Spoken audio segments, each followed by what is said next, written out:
Having such a long passport process and now trying to get all the defaultive processes on the record, what is the purpose of the 12 days and 3 rounds of records? So if you've ever been through a foreclosure, first, this is called an administrative process. You're perfecting a record.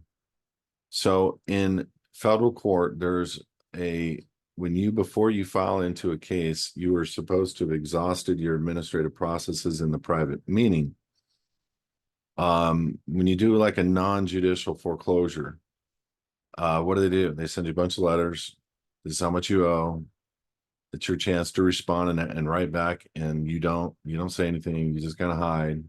And they do a notice of default, and you're like, oh my God. Then they do a notice of sale, and then they hold a foreclosure on courthouse steps, not in the courthouse, on the steps of the courthouse, and then they transfer title, but you're still in that property.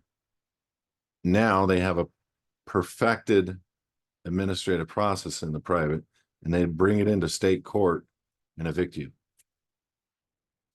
We're doing nothing different. And that's the purpose. You got to give people, Mark, time to respond to what you say. They have a response period in which you're giving them. Give them 21 days, give them 30 days. Really 11, 12 days is a bare minimum. But we want to get this done fast. I want to be done and out within 30, 45 days. They don't respond to our letters. Sometimes, rarely do they respond. But what happens is you're creating a perfected administrative private side court of record and judgment.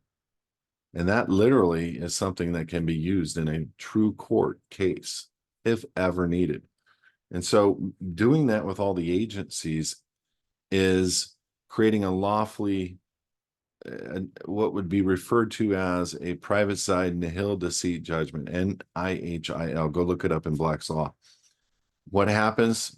You've perfected judgment in the private, and now you bring it into the public, and you serve them all with notice.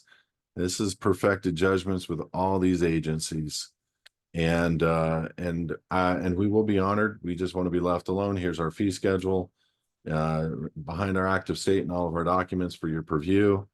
And if you do any of these things, force this, force that, what it's going to cost you. And what happens? They just leave you alone. You're basically firing yourself from being a citizen or being an employee of the United States. That's all you're doing. You're saying, I quit that job, don't want to be a part of that job. You're quitting the office holder position because the U.S. citizen is the what? It's the birth certificate. And we are all holding that office for the U.S. citizen. It's amazing how we fell for lack of knowledge.